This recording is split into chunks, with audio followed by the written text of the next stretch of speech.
मैं अक्सर एक बात कहता हूं ना, सी का मतलब, और फिर मैं कहता हूं सी का मतलब क्यों। तो इस बार भी आप सी का मतलब गलत मत लीजिएगा, क्यूट समझिएगा। अब ये जो सीजेपी है, इस सीजेपी का मतलब क्या समझते हैं आप? कॉकरोच जनता पार्टी? गलत समझते हैं। सीजेपी का मतलब है क्यूट झूठी पार्टी। और आज की तारीख में तो हद हो गई। एक तरफ जब दीपके और उनका गैंग वो जाकर के सेटिंग करने में लगा हुआ था, वांगचुक जी बिस्तर पे लेटकर सफदरजंग अस्पताल से सेटिंग करने में व्यस्त हैं, उसी वक्त पे आज मोदी जी के मंत्री ने, नड्डा ने इनके झूठ की पोल खोल दी। लगातार सीजेपी खुद को एक्सपोज करती जा रही है। और हद की बात तो ये, बेहद शर्मनाक ये, कि 75,000 युवाओं को बुलाकर लाठियां खिलवाकर, और शायद कई जगहों पे रिपोर्ट आ रही है 1 लाख। कई लोगों से बात हुई वहां पे, तो कहा कि भाई जिधर नजर डालो वहां हजारों, मुंड ही मुंड, और सब पे लाठियां बरस रही है एक बराबर, बिना किसी भेदभाव के। लेकिन भेदभाव किया जा रहा है किनके साथ? सीजेपी गैंग के साथ।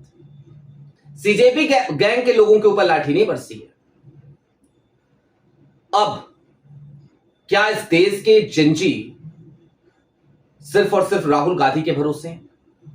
आज इसी बात का विश्लेषण करेंगे। नमस्कार, मैं स्वप्निल और आप मुद्दा देख रहे हैं। दोस्तों, आगे बढ़े उससे पहले वही छोटी सी अपील। मुद्दा इन दिनों एक गंभीर आर्थिक संकट से जूझ रहा है। एक तरफ जहां हमारे मेन बैंक अकाउंट्स बीते लंबे समय से फ्रीज चल रहे हैं, तो दूसरी तरफ हमारे 28 साल पुराने चैनल को हमसे लंबे समय तक छीन कर भी रखा गया था। ऐसे में डे टू डे ऑपरेशंस में मुद्दा को काफी मुश्किलों का सामना करना पड़ता है। लिहाजा आपसे गुजारिश है, यदि आप चाहें तो स्क्रीन पर दिख रहे क्यूआर कोड या फिर के नीचे दिख रहे यूपीआई नंबर्स के जरिए मुद्दा की छोटी छोटी मदद जरूर कीजिएगा, ताकि हमारी बेबाकी यूं ही बरकरार रहे। अब आपका ज्यादा वक्त खराब नहीं करूंगा, और एक एक करके सीजेपी की पोल आज खुलेगी, और इसके लिए आपको सिर्फ मैं 3 ट्वीट्स दिखाऊंगा, सिर्फ 3 ट्वीट्स, और 3 ही ट्वीट में सीजेपी की पूरी पोल आपको खुलती हुई नजर आएगी। अब या तो सीजेपी की पोल खुलेगी या मोदी जी की सत्ता का अहंकार दिखेगा। हालांकि दोनों ही बात सही है। मोदी जी की जो सरकार है वो कितनी अहंकारी है, कितनी दंभी है, इसको लेकर तो हम रोज बात करते हैं। और सीजेपी कितनी झूठी है, इसको लेकर के तो सीजेपी के डे 1 का जो प्रोटेस्ट था 20 जून का, मैं उस दिन से आपसे बात कर रहा हूं। आपने भरोसा किया नहीं किया वो आपकी मर्जी। अब दोस्तों, आज इससे पहले वाली वीडियो में मैंने आपको जो ट्वीट दिखाया था सौरभ दास का, एक बार फिर उसको देख लीजिए। और इस ट्वीट को अगर आप हिंदी रूपांतरित करें तो सीधे तौर पे सौरभ दास जो सीजेपी के प्रवक्ता हैं, क्यूट झूठी पार्टी के प्रवक्ता हैं, वो ये बताते हुए नजर आते हैं कि मैं और आशुतोष राका, हम दोनों लोग जा रहे हैं जेपी नड्डा से मिलने on behalf of cockroach Janata party, माफ कीजिएगा क्यूट झूठा पार्टी। और ये भी कहते हैं ये कि जब इतने सारे यूथ यहां पे आ गए हैं, एक बड़ी गैदरिंग हो गई है, तो सरकार ने हमको बुलाया है बातचीत करने के लिए। ये सौरभ दास का स्टेटमेंट था, सरकार ने हमें बुलाया है बातचीत करने के लिए। इससे पहले गीतांजलि, उन्होंने मंच से यही बात कही थी कि भाई पॉलिटिकल लीडर्स वांगचुक के पास चले जाएं और जाकर के बातचीत कर लें और एश्योर करें कि संसद सत्र में यह मुद्दा उठेगा तो वांगचुक अपना अनशन तोड़ देंगे। अब दोस्तों, ये झूठ क्यों है? तो आपकी स्क्रीन पर अब जेपी नड्डा का ट्वीट है। जेपी नड्डा ने बकायदा सौरभ दास और आशुतोष राका दोनों से मुलाकात करी।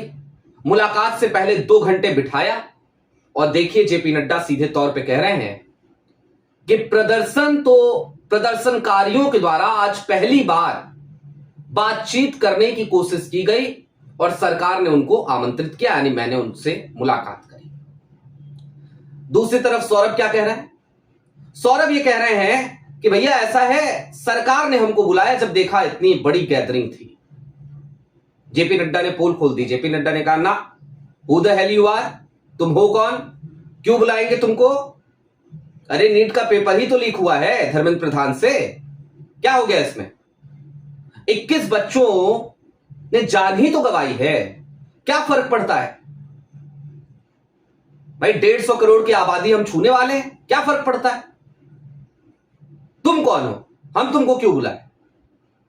जेपी नड्डा ने सीधे कहा ना, पहली बार प्रदर्शनकारियों ने हमसे मिलने का समय मांगा, हमने दे दिया। कितनी उदार बात है, कितनी उदार सरकार है। और सीजेपी का काम ही यही था, सीजेपी की स्क्रिप्ट ही यही थी कि सरकार की उदारता दिखाई जाए, और वही उदारता दिखाने के लिए सब कुछ हो रहा है। अब इस बात को समझिए, लेकिन अब इससे थोड़ा आगे भी बढ़िए। सिर्फ ये झूठ नहीं है, इसके अलावा एक और झूठ आपकी स्क्रीन पर 2 ट्वीट एक साथ हैं। पहले एक ट्वीट है, फिर उसको रीट्वीट कोट करते हुए अपनी मिस इन्फॉर्मेशन को करेक्ट करने का काम किया है सौरभ दास ने। दोपहर में लगातार, अब से थोड़ी देर पहले, खूब सारी खबरें चलने लगी कि अभिजीत दीपके को पुलिस ने उठाया। कहां से चली? क्योंकि सौरभ दास ने ट्वीट कर दिया था कि अभिजीत दीपके को पुलिस ने उठाया। अभिजीत दीपके को क्या वाकई में पुलिस ने उठाया था? जवाब है नहीं।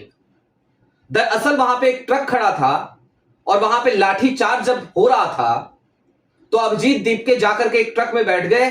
सीजेपी के तमाम उनके जो हितनात रिश्तेदार हैं, जो उनका पूरा गैंग है, वो लोग उसी ट्रक में चढ़ गए। चारों तरफ से अभिजीत दीपके को घेर लिया गया ताकि अभिजीत दीपके पे एक लाठी ना पड़े और हम लोग भी सेफ रहे। भैया ट्रक में रहेंगे, सेफ रहेंगे। और सड़क पे उनकी आंखों के सामने युवा पीटा जा रहा है, दीपके आराम से ट्रक में बैठे हुए हैं, मौज काट रहे हैं। ये हैं अभिजीत दीपके। और सहानुभूति बटोरने के लिए सौरभ दास इस तरीके का मनमाना ट्वीट करते हैं, गैर जिम्मेदाराना ट्वीट करते हैं और बताते हैं कि अभिजीत दीपके को पुलिस ने उठा लिया। अरे भाई, जिनको उठाया उनके बारे में बात करो ना, क्योंकि दीपके कितना बड़ा नेता है, कितनी इंच की दीपके की छाती है, यह हम सबको दिख चुका है। हवा हवाई बातों से काम नहीं चलता, ऐसे आंदोलन नहीं होते। हमने भी अपनी जिंदगी में कुछ आंदोलन तो किए हैं दोस्तों। और आज की तारीख में जो पत्रकारिता कर रहे हैं कि बैंक अकाउंट फ्रीज हो जाए, नोटिसेस आ जाएं, चैनल छीन लिया जाए, बंद करा दिया जाए, उसके बाद नया चैनल बना के आपके सामने आ जाए, फिर से बेबाकी से बात करें, तो दीपके समझ लेना ये भी एक आंदोलन है, हम कर रहे हैं। ऐसे आंदोलन नहीं होते जैसे तुम कर रहे हो। और तुम कर क्या रहे हो? तुम मोहरे चल रहे हो और इस देश के युवाओं को, जिंजीस को अपना मोहरा बना रहे हो। यही कर रहे हो दीपके तुम। और चलते चलते अब इस बात को समझिए कि मैंने ये क्यों कहा कि अब इस देश का जो जिंजी है, जो युवा है, वो राहुल के भरोसे है। दोस्तों, एनएसयूआई का आपने प्रोटेस्ट देखा हो, अगर यूथ कांग्रेस का अगर आपने प्रोटेस्ट देखा हो, अब तक सैकड़ों प्रोटेस्ट हो चुके, कई दर्जन प्रेस कॉन्फ्रेंसेस हो चुके, 2 प्रोग्राम राहुल कर चुके, 1 प्रोग्राम इमरान प्रतापगढ़ी कर चुके। उन तमाम जगहों पे देखिए कितने जेन्युइन तरीके से छात्रों के मुद्दों को उठाया जा रहा है। आप देखिए कैसे उनके दर्द को समझा जा रहा है, उनसे संवाद किया जा रहा है, और देश के कोने कोने में सड़क पे उतरकर कांग्रेस के सिर्फ कार्यकर्ता नहीं, बल्कि कांग्रेस के वो नेता जो बकायदा कांग्रेस के किसी ना किसी विंग को लीड करते हैं, वो लाठियां खा रहे हैं, वाटर कैनन की मार झेल रहे हैं। ये होता है प्रदर्शन, ये होता है प्रोटेस्ट। प्रोटेस्ट ये नहीं होता कि लोगों को बुला लो, युवाओं को बुला लो, फिर उनको पुलिस की लाठियों के भरोसे छोड़ दो, 40-50 लोगों के सर तुड़वा दो, लोगों को घायल कर दो, किसी का फोन टूटे, किसी का लैपटॉप टूटे, और तुम अंडर द टेबल सेटिंग करते रहो कि नड्डा जी आपसे मिलने का मन कर रहा है। नड्डा जी कहे ठीक है आ जाओ, मिलने का मन कर रहा है। गए वहां पे, दरवाजे पे बोला गया, आ गए, साहब से मिलना है, बैठो, साहब अभी आ गए। बैठे रहे आराम से 2 घंटे, चुपचाप चूने का सीवा बैठे रहे आराम से 2 घंटे बैठे हैं। और 2 घंटे बाद जब साहेब से मिले 12 बजे, तो कोई बात नहीं जी, मुलाकात हो गई जी आपसे, यही सौभाग्य है। अच्छा लिख के लाए हो? नहीं, लिख के नहीं लाए। जा लिख के लाओ, भागो यहां से। फिर थोड़ी देर बाद लिख के 2 घंटे बाद फिर पहुंचे। साहब हैं? हाँ है। लाओ चिट्ठी दो, लाओ। चलो फोटो खिंचवाना है, फोटो खिंचवा लेते। ये किया है आज सीजेपी ने, क्यों झूठा पार्टी ने।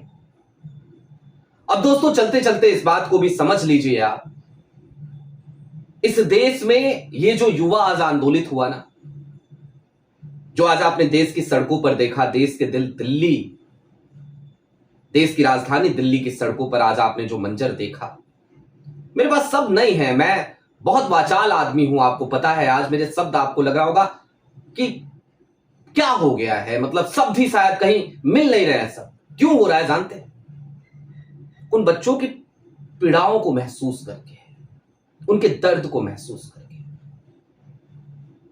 सुबह से अनगिनत फोन कॉल्स मैंने किए हैं, कई लोगों से बातचीत हुई है, कुछ वहां रिपोर्टर साथी थे, उन्होंने कई कहानियां बताई, और उन तमाम कहानियों को सुनने के बाद ऐसा लग रहा है, या फिर वहां पे बहुत सारे और भी मित्र हैं, जैसे ऑनलाइन न्यूज वाले धर्मेंद्र हैं, वो लगातार वहां से कवर कर रहे हैं, अजीत अंजुम भैया हैं, वो लगातार कवर कर रहे थे, उन तमाम लोगों के वीडियोज भी लगातार आ रहे हैं, उससे भी कुछ चीजें, कुछ स्टोरीज मिल रही हैं। तो उससे समझ आ रहा है कि इस देश का ये जो जेनजी है, जो युवा है, वो कितना पीड़ित है, कितनी दर्द में है, कितनी तकलीफ में है। और उसकी तकलीफ की आंच पर रोटी सेकने वाले अभिजीत दीपके,